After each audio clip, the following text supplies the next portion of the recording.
This is the day that the Lord has made. Now we'll rejoice and be glad in it. How about you? We welcome you to And You Shall Know the Truth, coming to you from God's House Outreach Ministry. Our scripture text on today is coming from Psalms 24, and we're going to look at Psalms, the 50th division as well. Psalms 24 and 1, the earth is the Lord's, and the fullness thereof, the world and they that dwell therein. Psalm 50, verse 10, for every beast of the forest is mine, and the cattle up on 1,000 hills. I know all the fowls of the mountains, and the wild beasts of the field are mine. If I were hungry, I would not tell you, for the world is mine and the fullness thereof. Father, help me to deliver my soul, and I pray that you will anoint those under the sound of my voice to hear with understanding and receive this word. Lord, I pray that the enemy be bound in the name of Jesus, and that the teacher, the preacher will come, the one who make teaching and preaching easy, Lord, that you be glorified, that these under the sound of my voice be edified, that the flesh within be crucified, and all hell be terrified. And I ask it by faith in the mighty name of Jesus, to whom be glory forever. Amen, amen, and praise God. I want to use for a subject on today, let's talk money. Let's talk money. God is not on welfare. Let's talk money. God is not on welfare. In our scripture text, in Psalms 24, the Lord made it plain that the earth is His, the fullness thereof, everything therein, and even us, those us and everything you see and don't see, belongs to the Lord. And I like the way the Lord told us in Psalms the 50th division, when He made it plain that all the cattle, all the hills, all belong to Him. And then He said, if I were hungry, I would tell you. Why would He tell us we can't feed Him? I mean, everything belongs to Him. He's self-sufficient. He don't need us, but let it ever be understood that we need Him. And I want you to understand something. We're going to talk about money today, because so many people are struggling, and you got people who've been giving for years. I mean, some people have been paying tithes at the church for years. And now all this COVID-19 going on, and people out of work and stuff, and you got people that's been sowing seeds for years, and this ought to be harvest time. You know, when you cast your bread up on the water, it's supposed to come back, but it's not coming back. And they wonder what's wrong. Well, you know, God don't lie. Titus 1 and 2 say He cannot lie. Isaiah 55:11 says, word go forth and it don't return void. So if God made us a promise concerning our tithes, and we're not seeing that promise manifested now, it's something wrong. And we need to look a little closer at that today. And you know, I'm not one of the people that preach on money very often. Every year I ask the Lord to forgive me, because, you know, I got a message from a man that told me that I shouldn't ask anyone for an offering for the church. He said, you know, he went on yada, yada, yada. But I explained to him, do you not understand that that's the only biblical way from the mouth of God that He blessed His children financially? He told us in Genesis 8 and 22, as long as the earth remained, there will be seed time and harvest time. If you plant a seed, you get right a harvest. If you don't plant no seed, how you gonna get anything? Nothing from nothing, leave nothing. I don't care how you cut it. But in Malachi, the 3rd chapter, God, if you in covenant relationship, we talk about covenant relationship, that a covenant relationship is what you enter into with God when you save. A covenant is like a will or agreement between two or more parties. This covenant is one that can't be broke like the old covenant, because the old covenant was between God and man. But the covenant that we under now is between Jesus and man. And when we put our faith in Jesus and what He did on the cross, we enter into that covenant. Well, if you're in that covenant, God have commanded us, not suggested, but commanded that we pay tithes. Tithe in the Hebrew means a tenth of our first fruits. Not what we done picked over, but everything that we get. I don't care if it's something you got for your birthday. I don't care if it's a stimulus check. That stimulus check, a lot of y'all flunked that test. And I tell you what, ain't no telling what kind of thing you've been believing God for, that it's held up now because you robbed God. But don't get upset. I want to explain this to you today in a way that you'll understand that when you give, that you know you're going to have a harvest come back, and understand why you're not receiving the harvest right now. He told his children, this is the only place that I know of in the Bible where God said, prove me now. Where he said, test me. Where he said, try me. He said that prove him that he will not open up the windows of heaven and pour you out a blessing that you not have room to receive. Malachi 3:10. That's overflow. He said, we bring all the tithes into the storehouse, into the church. I have heard people say, well, I gave my tithes to such and so were hungry, or they had a light bill they could pay. God don't count that as tithe. If it's not going for the gospel, for people to hear the gospel so they can be saved, it's not considered a tithe by God. Now, I don't know if that person that you helped, you might have just did it out of goodness of your heart, but you gave God's money to somebody else. That's not your money. That's thing we need to understand. Everything belongs to God. We need to understand the difference between stewardship and ownership. Earth is the Lord's, the fullness thereof, the world and everything therein. All good and perfect things come from above. Everything we have, God allowed us to have it. It's not ours. Once we understand the difference between stewardship, when you oversee something, and ownership, when it actually belongs to you, then we won't have no fit about giving God what's already his. And I'm going to tell you something else. Every child of God, I said every child of God pay tithes. You either give God the 10%.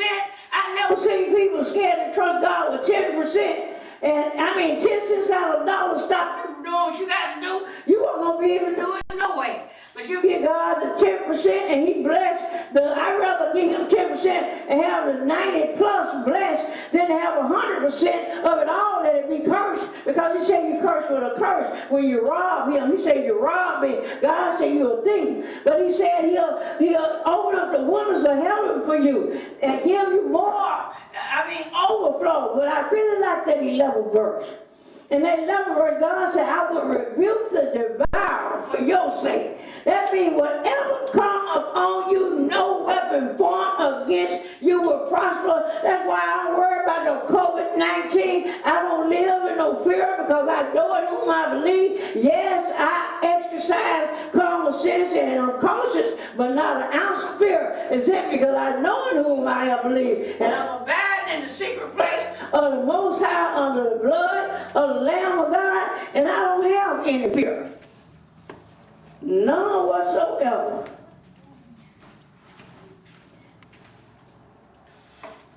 At any rate, it's 5 reasons why I want to, well, let me say one more thing before we get into these 5 reasons. A lot of people say, well, tithing, child, that don't apply to us today. That was under the law. Let me help you. Tithing, the first fruit, bringing God the first of the first, happened way on back. You go to Genesis, the 4th chapter.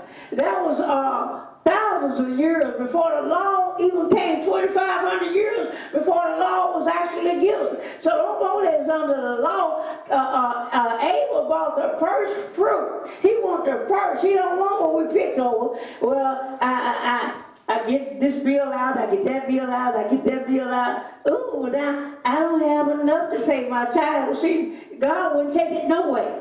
If you gave him what's left, he don't want it no way. You might as well keep it. He won't, before you spend anything, he want his off the top. And I don't care what hit your hand, if it's money, that 10% of that off the top, not after you done paid this and paid that, you're doing it wrong. God don't want what you done picked over. He said, give him, read Exodus. I mean, it's just all over the Old Testament and the New Testament. In Matthew, Jesus got on about this. He wants the first. And you have to seek him first and put him first. If you put him first, you can depend on them blessings coming through. COVID-19, nothing else. I don't care. I think about, let me say this, and I'm going to go on to these 5 reasons. I think about some of the things that I've been watching.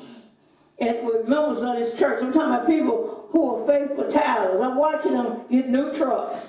One member bought so many automobiles, I was wondering if they were going to open up a car dealership. Got sick, went in the hospital, stayed in the hospital about 2 days, got out, came out of the hospital, and was driving in one of them many new vehicles that he just bought. And you know what I thought about? I thought about, okay, he tithed, so he banned what he wanted about doing, he wanted to do. You never would think that people were out of work when you look at the folks that's supporting the work of God. I mean, the way that one brother got a job and the type of pay he gonna be getting is enough for a couple million. But everybody else talking about ain't no job. But see, it's just like when all the plagues came up on Egypt. It touched everybody except God's children. When you faithful and you give support the work of God, you telling God, I love what you love. God loved us so much, he sent his son to die for us. And when you support the work of God, you saying, yes, Lord, I want to make it to heaven, but I want the doors to the church to stay open because somebody else needs to hear the gospel. No, they can't be saved unless they hear.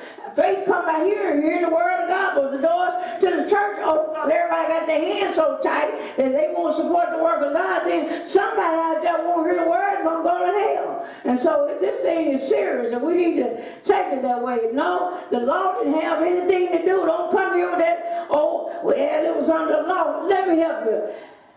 Abraham paid tithes to Melchizedek. That was under the dispensation of promise. The law hadn't even been given yet. So tithes were being paid. You can actually trace it all the way back to the beginning with Cain and Abel. So no, it's not under the law, before the law, and it ever exists. God never stopped anything that he used as a method to bless his children. He take pleasure in the prosperity of his children. Five things, let me get to it. Don't look like I'm ever get there. One of the things that stopped the Lord from blessing us is sin and rebellion. Sin and rebellion. To know to do good and not do it is sin, James 4:17. We know what God told us to do, but we're going to do what we want to do anyway. That's a rebellious spirit. And in 1 Samuel 15:23, God compared a person with a rebellious spirit as a witch or witchcraft. And he said in Exodus, suffer witch not to live. But you know, when you know what God told us, we know in Luke 6:38 that God said, give and it shall be given unto you. Good measure, pressed down, shaken together, and running over shall men give into your bosom. Lord, what you talking about? He said, when you give, he said, I'm going to send you some help. You looking around and you don't know how you're going to make it. I think about something that I had been praying, and I just, Lord, I had some bills that I just want paid. I just wanted them to go away. And I'm a tither. I'm a faithful tither. I've been a tither for years. And so blessed and so grateful because I know the things that happen in my life that nobody do it but God. It's a lot of things that money can't buy. Like he said, I rebuke the devourer for your sakes. Don't overlook that. Because when you get full of counsel like I was, money can't move no counsel, but God can. And he rebuked that devourer and healed me of that counsel. See, this thing is bigger than just money. Don't box God up in that little money box. Because this things you're going to need, the money can't help you at all. Only God can help you with those things. But I think about that. He said, give, and it shall be given unto you. And I have been seeking the Lord about some bills that I just want to go away. You ever have bills, Lord? Am I ever going to get through paying this? And I had 4 of them that was thorn in my side. And I prayed about it, and I believed the Lord. And see, when you're a tither, a faithful tither, you can expect, honey, you got a blank check from the Lord. You can go to the Lord with anything. And if it's a genuine need, He's going to meet that need, and all the hell can't stop it. And so I was cleaning out a drawer, and I saw an old can that I used to save money in. I decided to open that can. And open that can, it's been about 5 weeks ago, and I had a stack of $100 bills in there. Can you imagine how shocked? That can has been since 2015. That money been there all this time, and I didn't know it. But God knew it, and I took that money and paid all 4 of them bills off.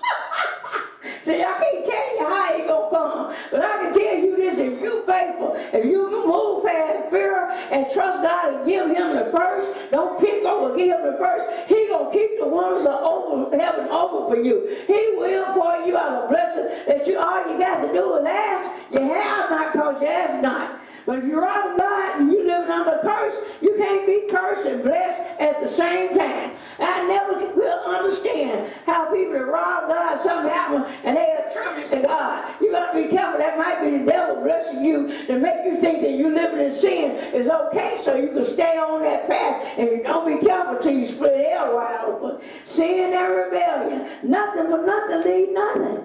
God said, I'll send you some help when you give. You don't know which way it's coming from. But you go down there to the bank and tell them you want to draw $1,500 out and you haven't put nothing in. Nothing for nothing, leave nothing. And we are in direct sin, direct rebellion when we don't pay our tithes. And I'm going to say it again. If 10 cents out of a dollar keep you from doing what you had to do, you're not going to be able to do it no way.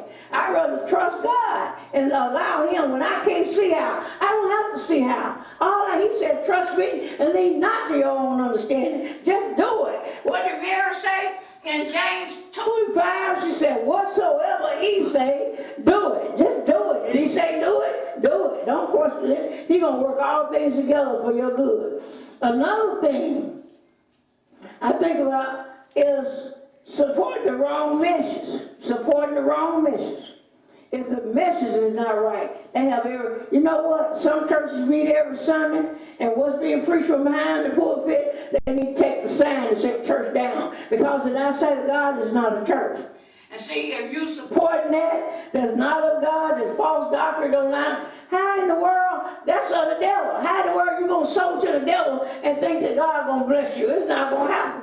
So the message that you being preached and that you believe in and that you support have everything to do with whether you get the harvest or not. I know a lot of people, I can think of one person in particular who was sold and sold and sold, but the church you was sowing in what they were preaching, it's just ridiculous. It's so far from the biblical truth. It's just false doctrine. And she wondered why she having such a hard time. Because that money you giving is not going to God. God not nowhere near that building that they call a church. They need to take the sign down. So what you need to make sure, Jesus told us in Matthew 7, beginning with the 24th verse, He said that He talked about a wise man and a fool. The wise man built up on the rock. That rock is Jesus. That's a sure foundation. I don't care. He said the storm come and the foolish man built up on the sand. The storm came, and the man that built on the sand, he didn't have no sure foundation. Everything went down. But the one who built on the rock, who had his faith in Jesus, the rock represents Jesus Christ. When the storm came and the wind blew and the rain fell, when the dust cleared, the dust cleared and the smoke settled, then he was still standing. See, when you build on that rock, Paul told us in 1 Corinthians 3:11, there's no other foundation that we can build on other than Jesus Christ. So if you in a church and the foundation is not Christ, and as Paul, the master builder of the church, say Christ and Him crucified, 1 Corinthians 2:2, 1 Corinthians 1:17, 18, 23, I can go all over the Bible because that's the theme of the Bible. That's what the Bible is all about. Man fell and God made a way for us to come back in a relationship through His Son coming and going to the cross as a substitute in our place, His blood cleansing us from all sin. And if the church is not preaching that as a foundation, you know, some people tell you, well, Pastor, my pastor, he preached that Jesus died on the cross, but what do it mean? What do it mean? How many sermons have you heard lately on justification by faith? How many have you heard lately on sanctification by faith? How many have you heard lately on glorification by faith? And how many, oh my God, how many have you heard on the object of faith, which is the single most important thing in the whole wide world? The object of your faith will determine whether you go to heaven or hell. How many have you heard lately? See, that's the message of the cross, justification, sanctification, glorification. The object of your faith is Christ and Him crucified. If you don't understand justification, when you fail, the devil going to beat you over your head and you quit. That's why so many people quit, because they don't understand what happened on the cross caused us to be justified. They don't understand what it means. If you've been sitting under this ministry any time, you should begin to understand that by now. Sanctification. So many people doing this, that, or the other to try to earn something from God. If you're not being taught that your sanctification comes just like your justification by faith in Christ Jesus, which releases the Holy Spirit to do in and through you what you could never do yourself, then you haven't been properly discipled. If you haven't been taught what glorification by faith means, you don't even have no hope, nothing to even look forward to. So, this is the foundation, the bedrock of the gospel. If that church is not teaching you that, number one, you're not properly discipled, and number two, God not nowhere near it. Not nowhere near it. God recognized upon this rock I build my church. Jesus is that rock. And if we're not preaching Christ and Him crucified, and what does that mean in our day-to-day living? Jesus died for me, that's good, but you need to know what that means and how to apply it on a daily basis. Then God will, when you give, you'll be giving to the Lord. Otherwise, you handcuff God. You handcuff Him. He want to bless you, but you sowing, you giving. I mean, you paying your tithes and offering every Sunday, every time the door's open, but you struggling and you wonder why. What's being preached? What's being preached? Now, I know some people might get mad about it, but I can't help it. As Paul said, have I become your enemy because I tell you the truth? You better rethink that thing. It's going to be people in hell, but wish somebody had told them the truth. It'll be too late then. Hell is not the place to make up your mind. Hell is not the place to have a change of heart. It's right now on this side of the grave, but we need to get right and stay ready. The other thing is having the wrong motives. Some people give just to get what I can get. Me. It's all about me. I can't, I don't want to get God never man, God wake him up every day. And in Luke the 12th chapter, 16th verse, Jesus spoke a parable to them, saying, the ground of a certain rich man brought forth plentifully, very fruitful. And he thought within himself, he was thinking to himself, what shall I do, because I have no room where I should bestow my fruits. I got so much stuff, I don't even have nowhere to put it all. And he said, this will I do. Notice the I will pull down my barns and build greater, and there will I bestow all my fruits and my goods. And I will say to my soul, at least he had sense enough to know he had a soul. I will say to my soul, soul that has much goods laid up for many years, take thy ease, take ease, eat, drink, and be merry. But God said, God changed his plans.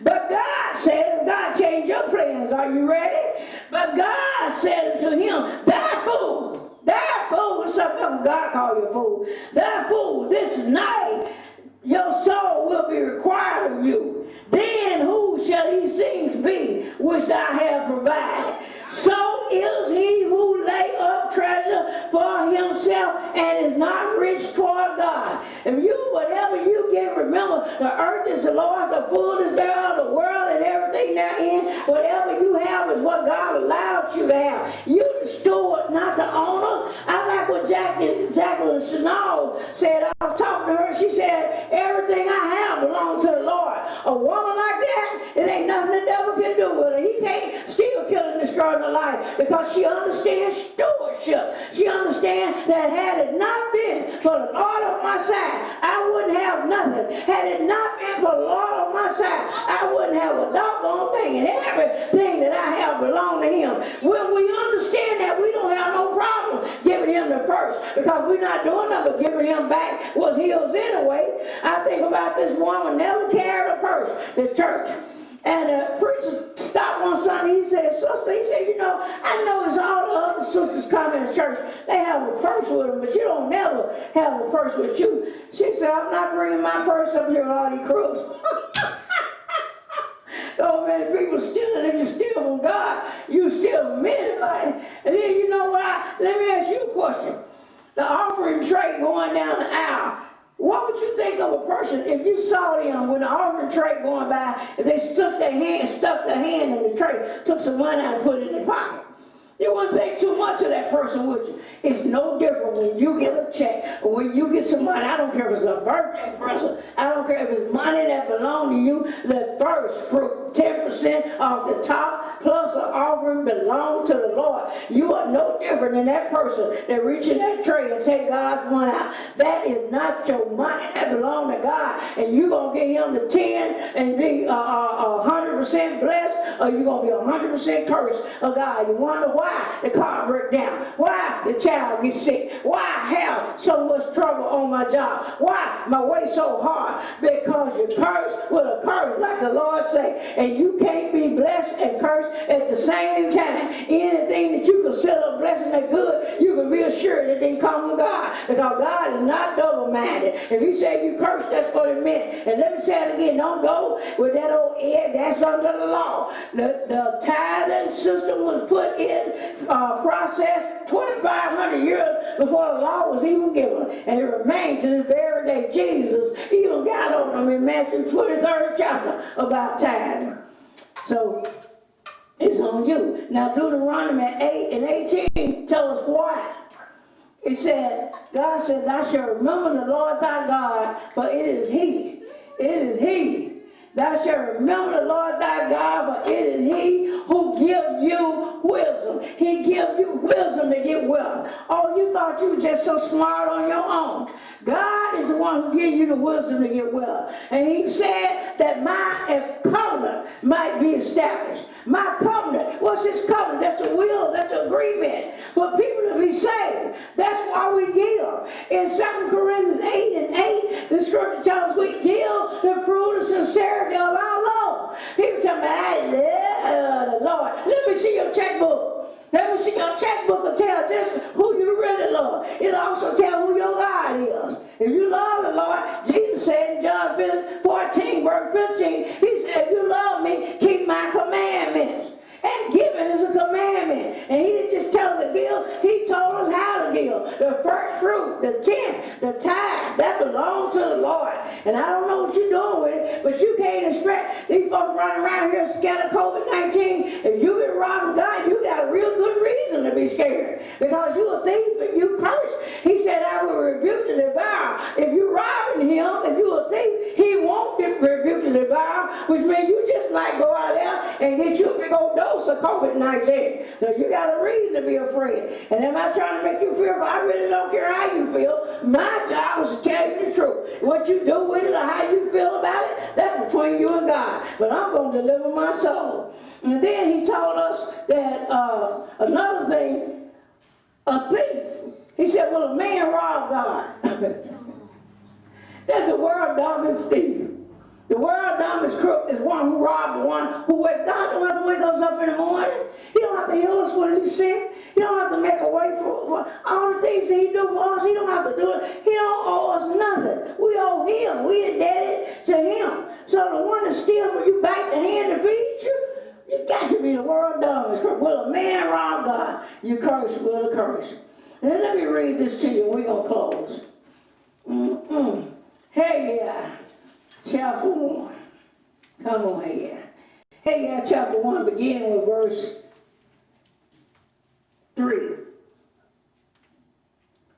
Then came the word of the Lord by Haggai the prophet, saying, is it time for you, O ye, to dwell in your separate houses, and this house lie waste? My house laying over here shouting. The house of the Lord need this and that and the other, but you over here taking care of your house. And he said, and then you're doing it with God's money. What's so bad about it? He said, now therefore thus say the Lord of hosts, consider your ways. He said, you need to consider your ways. You need to think about what you're doing. You're taking my money and you're going shopping, you're going to do this and that, and my house out here struggling. And my house needs to be the first one, because in my house, if it's the right message, it's going to determine whether people make heaven or hell. But you're concerned about your house. He said, you need to consider your ways. Then he told you what's going to happen. He said, you have so much and bring in little. You eat, but you have not enough. You drink, but you are not filled with drink. You clothe, but there is none warm. And he that earneth wages to put it in a bag with holes. Why? Because you curse with a curse. Because my house sitting here struggling, but you taking my money and going doing everything you big enough to do. And then you wonder why your way so hard? Honey, the word say you curse with a curse. God ain't playing.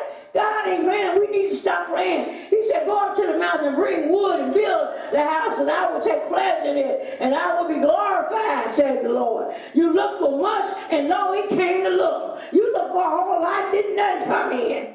He said, when you brought it home, I did blow up on it. Why, said the Lord of hosts? Because of my house that is waste, and you run every man to his own house. And I could read on. We so busy taking care of our stuff, and nobody's about the Lord's business. And the Lord said, when you get some money, he said, I'm going to blow on it. I'm going to blow on it. Who was it said? I am going to blow on it. It was Hosea in Hosea 8 and 7 said, you sow to a whirlwind and you sow to the wind and reap a whirlwind. You imagine trying to plant some seeds in the wind blowing. Them seeds going everywhere. That's how your money going to be. Whatever you buy is not going to prosper you because you're living under curse. You go buy a car, every time you turn around, it's going to be something wrong with it. I'm just going to tell you like this. If you take the 10, God going to take the 90, and you're going to be up under curse. You get him the 10, not only is he going to open up the windows of heaven for you and keep you in overflow, he going to bless you to be able to, as David says, to lend and not have to borrow. He'll make you the head, not the tail, above and not beneath. He said, I command the blessing on you if you just obey me. Why is it so important? Because if you don't support the work of the Lord, people can't hear the word, and if they can't hear the word, they can't go to heaven. They can't know Jesus. And if you don't know Jesus, you can't bypass Jesus and get to heaven. Your good works won't get you in heaven. We have to come by way of the cross because our problem is sin. It took Jesus going to the cross to pay for our sin, but if people don't hear that, they'll think, well, I lived a pretty good life. I don't care how good a life you live, it won't pay your sin debt. It took God bankrupt in heaven, sent Jesus down here, took a butt whooping for us. I promise you, I wouldn't take for no man. He walked the God to him through bloody footprints and laid down his life. People need to hear it. Whosoever call on the name of the Lord shall be saved. But how shall they call on him in whom they have not heard? And how shall whom they have not believed? How shall they call on him in whom they have not believed? And how shall they believe except they hear? And how shall they hear if you taking God's money doing everything you want to and the doors to the church? But just like in Haggai, sitting there closed. It's church going down, people going to hell. So we taking God's money going, woo! Can you blame God for putting you under curse? Well, a man robbed God. Woo! And then finally the last thing, fear and unbelief. Well, I will pay my tithes, but I'm scared if I pay my tithes, I won't have enough to pay my bills. I just can't afford the honey. Let me help you. You can't afford not to pay your tithes. You better trust the Lord. You better trust him and lean not to your own understanding. Just obey him and trust him for the results. Find a church where the message of the cross is being preached. And make sure it's the message of the cross. Jesus died for me is good. But you need to know, what does that mean? What does justification, sanctification, glorification, and out of all the things in the world, the proper object of faith. Because if you don't know the proper object of faith, you messed up. Because you put your faith in the wrong thing, it won't cover your sin debt, and you're going to be just as happy as you can be on your way to hell. And it's exactly where you go if you have the wrong object of faith. Like I said, up under this ministry, you should know these things. Those of y'all who don't, just stay with us. Because it's something I keep coming back to. Keep coming back to. Why? Because we have new people coming in all over the world every week. And some of them think they saved because they were baptized. If they die believing that, they're going to hell. Some of them think that, well, I fast and I lived a pretty good life. See, they need to hear the gospel. That's what your tithes go to. It's got to go where the word is going out in spirit and in truth. If not, you might as well keep it. But God want to bless you. God is not on welfare. He's up in heaven. In heaven, the streets are made of pure gold. Read Revelations 21 and 22. The streets are made of pure gold. The foundation are made of multiple precious jewels. The gates are made of pearls. Do that sound like somebody on welfare to you? Streets made of gold? Come on now. God not short of anything. But tithing and offering is his way of prospering his church. Honey, I'm living proof he will open them windows. He'll keep them open for you. But you got to move past fear. You got to move past doubt. Revelation 21:8 said, the fearful and the unbeliever shall be cast into the lake of fire. Fear and doubt will send your soul to hell, according to the word of God. Because you're telling God that whatever it is you fearful of is bigger than him. You trusted in yourself instead of trusting in the Lord. I'm telling you, trust in the Lord. Lean not to your own understanding. He's well able to provide exceeding abundantly above all that we ask to think. Why? Because the earth is the Lord's, the fullness thereof, the world and everything therein belong to the Lord. I hope you were blessed by the word of the day. I hope you were encouraged. Don't let COVID-19 stop you from giving. This is the season when God gonna show out. The old faithful people, they're gonna be just like these people that have been giving at this church. I ain't never seen so many people blessed like these folks up under this message of the cross. They are blessed. The economy, whatever the economy do, it don't affect them because they under the blood and God supplying every need. Sickness ain't bothering, poverty not bothering, haven't missed a meal, not late on any bills, not hurting a need, got nothing missing, nothing broken. Why? Because they sowing to the message of the cross. You might not understand, but you better know all heaven back me up in the word of God 100%, and it's all that matters. You better get in that word and find out what I'm talking about before you dismiss it, because if you get alone with what I'm telling you and understand it and accept it and walk therein, ain't no power between heaven and hell can stop you from being blessed with the overflow that God promised. We hope that you were blessed by the message on the day. Look forward to being with you again on next week, God willing. I love you. Jesus loves you. There ain't nothing you can do about it. God bless you. Oh, be with us throughout the week for food for thought. God bless you.